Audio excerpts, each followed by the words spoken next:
मुझे अपने स्वामी जैसा अमीर बना दो। स्वामी की तरह मेरे पास 3-4 मकान हो, अन्न का भंडार हो, तरह तरह के वस्त्र हो, पशुधन हो। प्रभु, मेरी मनोकामनाएं पूरी कर दीजिए। मैं हर महीने आपको प्रसाद चढ़ाऊंगा। अच्छा अच्छा अच्छा, नहीं तो हर हफ्ते चढ़ाऊंगा। प्रभु कृपा तो कीजिए, मैं हर दिन चढ़ाऊंगा। गंगाधर, गंगाधर, कहाँ हो? प्रभु, मुझे जाना होगा, मेरे स्वामी मुझे पुकार रहे हैं। अच्छा, तो तुम यहाँ हो। लगता है आज भी तुम्हारा लेन देन किसी निष्कर्ष पर नहीं पहुँचा। नहीं नहीं स्वामी, मैं निष्कर्ष पर पहुँचने वाला था कि आपने आवाज देकर मुझे बुला लिया। अरे निर्बुद्धि, इन पाषाण प्रतिमाओं ने आज तक किसकी मदद की है जो देरी करेगी? स्वामी, आप कैसी बातें करते हो?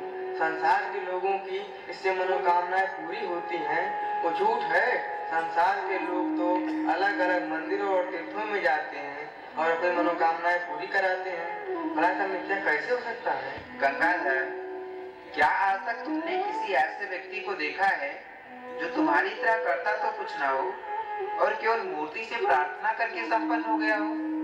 अरे, व्यक्ति की सफलता का संबंध उसके कर्मों से है, पुरुषार्थ से है।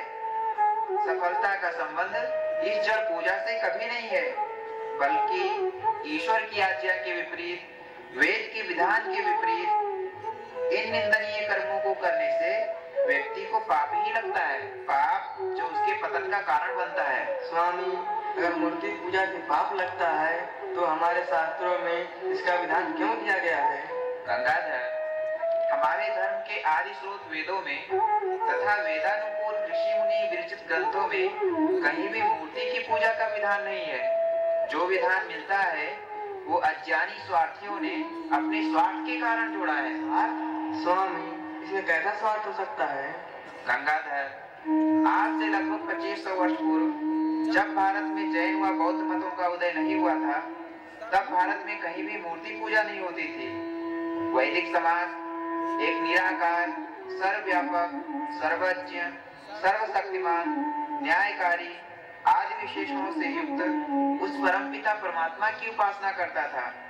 वैदिक ब्राह्मण वेदों व वेदानुकूल ग्रंथों को पढ़ने पढ़ाने में पुरुषार्थ किया करते थे, लेकिन जैसे जैसे अकर्मण्यता का दोष में आता गया, जैन व बौद्धों से प्रेरणा ले आजीविका चलाने हेतु मूर्ति पूजा का प्रपंच रचा गया, क्योंकि मूर्ति के बहाने जो कुछ भी चढ़ावा आता, इस पर इन स्वार्थी लोगों का ही अधिकार था। गंगाधर, क्या आज तक तुमने किसी मूर्ति को प्रसाद या भोग खाते हुए देखा है, या किसी प्रतिमा ने अपने लिए भव्य मंदिर बनवाने की इच्छा प्रकट की हो? अरे, जिस ईश्वर ने हमें यह संसार बना के दिया, हम उस संसार में से ईश्वर को क्या भेंट कर सकते हैं? कुछ भी तो नहीं, बल्कि जिस संपत्ति से हमें दीन दुखियों की सेवा करनी चाहिए थी, उस संपत्ति को हम मूर्ति के माध्यम से व्यक्ति या संस्था को सौंपकर अपने आप को पाप के भागी ही बनाते हैं। स्वामी, आपकी बात मुझे कुछ समझ में आ रही है। अरे स्वामी, ये कौन है और क्या कर रहे हैं? गंगाधर, कहाँ रहते हो? धर्म की नगरी काशी में। अरे, या तो मैं भी जानता हूँ। मेरा अभिप्राय था कि तुम कहाँ खोए रहते हो, कि तुम्हें अपने आसपास की विशेष घटनाओं का भी पता नहीं रहता है। विशेष? स्वामी, ऐसा क्या विशेष चल रहा है हमारी नगरी में? गंगाधर, ये नगर सेवक है जो महर्षि दयानंद के विज्ञापन लगा रहा है। इन विज्ञापनों में महर्षि ने घोषणा की है कि घोषणा? क्या घोषणा की है स्वामी? ये लो, तो तुमने अभी वो घोषणा भी नहीं सुनी? नहीं स्वामी। चलो अब सुन लो। सुनो सुनो सुनो सुनो सुनो सुनो, सभी नगरवासियों को सूचित किया जाता है कि हमारी काशी नगरी में वेदों के विद्वान, समस्त शास्त्रों के ज्ञाता महर्षि दयानंद पधारे हुए हैं।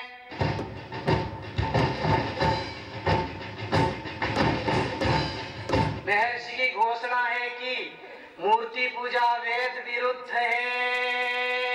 अगर कोई विद्वान मूर्ति पूजा के समर्थन में वेद का कोई भी प्रमाण जानता हो तो वे आके महर्षि से शास्त्रार्थ करे।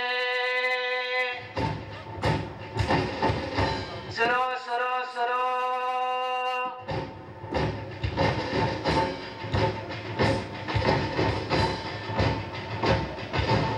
क्या स्वामी किसी विद्वान ने चुनौती स्वीकार की? किसी एक मूर्ति पूजक विद्वान में इतना सामर्थ्य कहा कि वो अकेले महर्षि दयानंद से शास्त्रार्थ करे।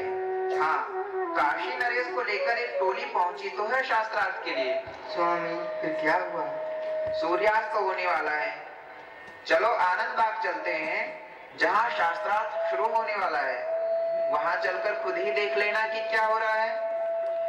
तो धर्म प्रेमी सज्जनों, धर्म की नगरी काशी में दुर्गा कुंड के समीप आनंद बाग में महर्षि दयानंद के समक्ष काशी राज के साथ पंडित ताराचरण न्यायिक, स्वामी विशुद्धानंद, बाल शास्त्री, माधवाचार्य आदि उपस्थित थे और इस प्रकार शास्त्रार्थ प्रारंभ होता है। अच्छा, आप वेदों की पुस्तक तो अपने साथ लाए ही होंगे। महाराज क्षमा कीजिए, इन पंडितों के तो वेद कंठस्थ है, फिर पुस्तक लाने का क्या प्रयोजन है? बिना पुस्तकों के पूर्वापर प्रसंग का ज्ञान कठिनता से होता है और बिना पूर्वापर प्रसंग के ग्राह्य अर्थ तक पहुंचना भी कठिन है। चलिए, पुस्तक नहीं लाए तो न सही, आप लोग किस विषय में शास्त्रार्थ करेंगे? हम लोग मूर्ति पूजा पर शास्त्रार्थ करेंगे। हाँ, हम लोग मूर्ति पूजा पर ही शास्त्रार्थ करेंगे। हमारी प्रतिज्ञा है कि मूर्ति पूजा वेद सम्मत है, आपको इसका खंडन करना होगा। तो ठीक है, आप में से जो मुखिया हो वह मुझसे बात करे। पंडित रघुनाथ प्रसाद कोतवाल जी, शास्त्रार्थ की घोषणा की जाए। जी राजन।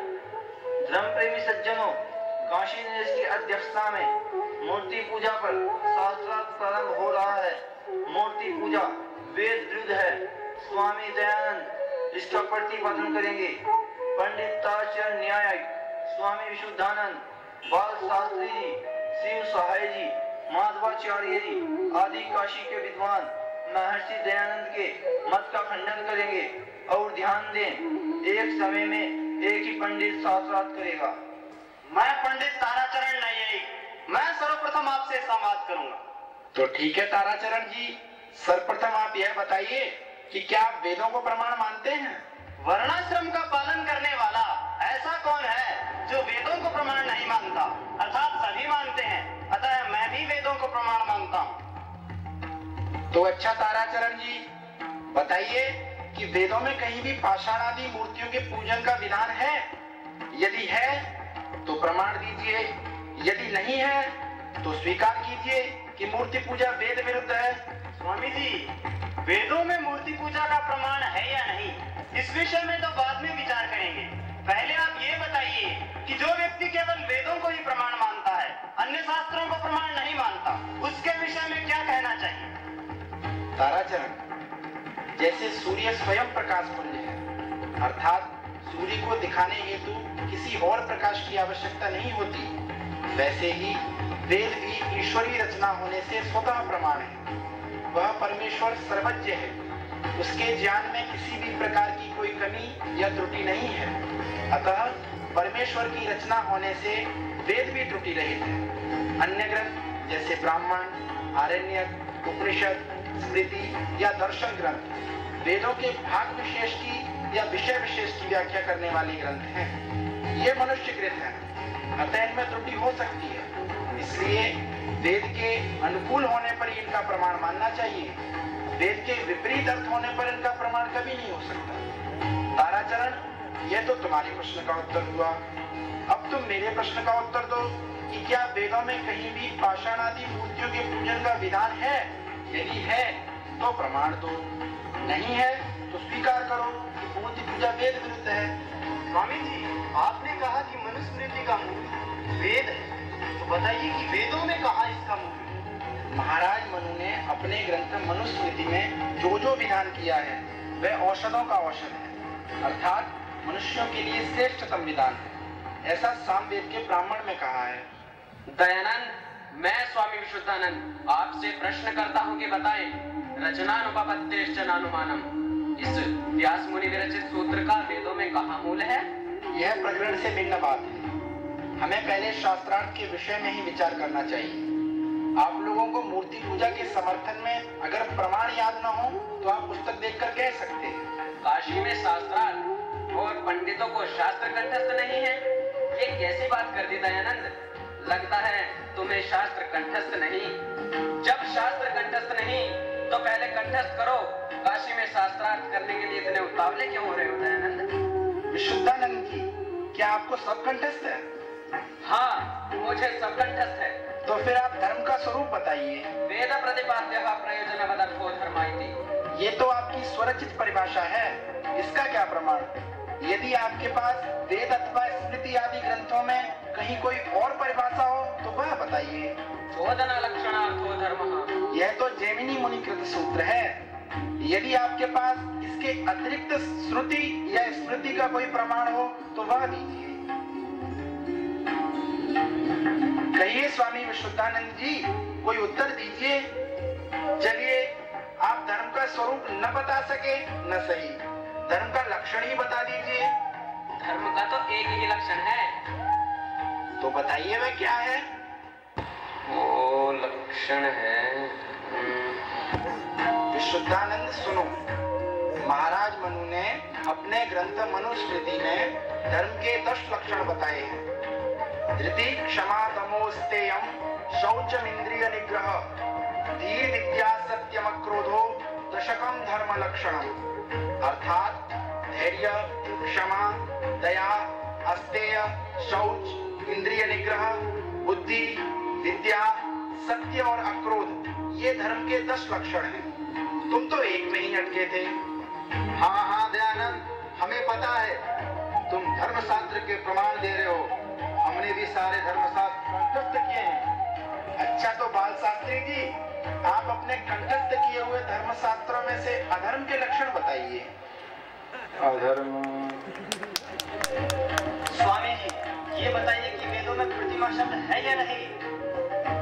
हाँ, प्रतिमा शब्द वेदों में है, लेकिन कहाँ पर है? सामवेद के ब्राह्मण में। जब वेदों में प्रतिमा शब्द का उल्लेख है तो बताइए आप इसका खंडन क्यों करते हैं? वेदों में प्रतिमा शब्द है, लेकिन सर्वप्रथम यह विचारना होगा कि वो किस प्रसंग में, किस अर्थ में है। क्या वह मूर्ति पूजा के प्रसंग में है या और किसी प्रसंग में? तो इसका उत्तर है कि जो उपरोक्त प्रतिमा शब्द सामवेद के ब्राह्मण में आया है वो अद्भुत शांति के प्रसंग में आया है, और यह मंत्र मृत्युलोक विषयक न होकर ब्रह्मलोक विषयक है। अतः इससे मूर्ति पूजार्थ कभी भी नहीं निकाला जा सकता। वेदों में प्रतिमा शब्द है, इतने मात्र से मूर्ति पूजा का समर्थन नहीं हो सकता, बल्कि वेद में न तस्य प्रतिमास्ति आदि के माध्यम से स्पष्ट कहा गया है कि उस सर्वव्यापक, सर्वज्ञ तथा निराकार परमात्मा की कोई प्रतिमा नहीं हो सकती है। अतः मैं मूर्ति पूजा का खंडन करता हूँ। अच्छा स्वामी जी, ये बताइए कि वेद किससे उत्पन्न हुए हैं? ईश्वर से। किस ईश्वर से? किस ईश्वर से? मतलब क्या ईश्वर बहुत सारे हैं? नहीं, ईश्वर तो एक ही है, लेकिन वेद किस लक्षण वाले ईश्वर से उत्पन्न हुए हैं? न्याय शास्त्र प्रसिद्ध ईश्वर से, योग शास्त्र प्रसिद्ध ईश्वर से, अथवा वेदांत शास्त्र प्रसिद्ध ईश्वर से? वेद सच्चिदानंद लक्षण से युक्त परमेश्वर से प्रकाशित हुए। वेद और ईश्वर में क्या संबंध है? वेद और ईश्वर में कार्य कारण का संबंध है। तो आर्य सज्जनों, जैसा आप देख रहे हैं कि काशी के पंडित मूर्ति पूजा के समर्थन में कोई ठोस प्रमाण प्रस्तुत ही नहीं कर पा रहे थे। मूर्ति पूजा को वैदिक प्रमाणों से सिद्ध करने के बजाय वे शास्त्रार्थ को कभी किसी विषय में ले जाते तो कभी किसी विषय में, ताकि किसी भी शास्त्रीय पक्ष में दयानंद को पराजित करके मूर्ति पूजा की मिथ्या स्थापना की जा सके। लेकिन दयानंद तो दयानंद थे, पंडितों के हर प्रश्नों का उत्तर उनके पास था। अतः कुछ पंडितों ने विचार किया कि धर्म पूर्वक तो हम दयानंद को पराजित नहीं कर सकते, हमें दयानंद को पराजित करने के लिए कोई और रास्ता ढूंढना पड़ेगा, कोई और रास्ता। कोई और रास्ता? हाँ गंगाधर, अधर्म का रास्ता। एक ऐसी जगह जहाँ यह घोषणा होती थी कि यहाँ का हर कंकर शंकर है, ऐसी धर्म की नगरी काशी में धर्म की जय का उद्घोष कराने वाले पंडितों ने अपने स्वार्थ के लिए अधर्म का रास्ता लिया। जैसी योजना बनाई गई, एक पंडित कहीं से संस्कृत के कुछ पुराने पृष्ठों को ले आया और महर्षि के आगे बढ़ाते हुए बोला, ये लीजिए, मूर्ति पूजा के समर्थन में वेद का प्रमाण। महर्षि जी बोले, वेद का प्रमाण? पढ़ के बताओ। उसने कहा, खुद ही पढ़ लो। सायं का समय था, प्रकाश कुछ कम था। महर्षि उन पत्रकों को पढ़ने की कोशिश करने लगे। किसी बीच एक पंडित चिल्लाया, दयानंद निरुत्तर हो गया, हम जीत गए। ढोल नगाड़े बजाए जाने लगे। पंडितों की विजय की घोषणा हो चुकी थी।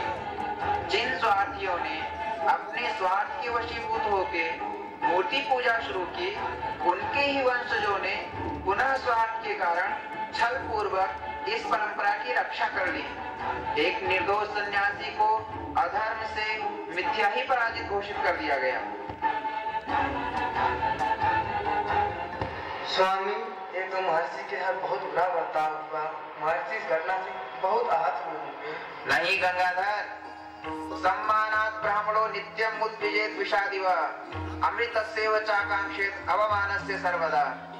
अर्थात विद्या व्यसनी विद्वान सम्मान से सदैव दूर रहना चाहते हैं और अपमान की इच्छा रखते हैं। संत तो मान अपमान लाभ हानि से ऊपर उठे हुए होते हैं, और वैसे भी मान अपमान कब निश्चल संतों के कार्यों में बाधक बना है, जो आज बनता। अतः महर्षि के मन में भी इस व्यवहार के प्रति कोई खेद नहीं था। सन 1869 की इस घटना के बाद भी 1880 ईस्वी तक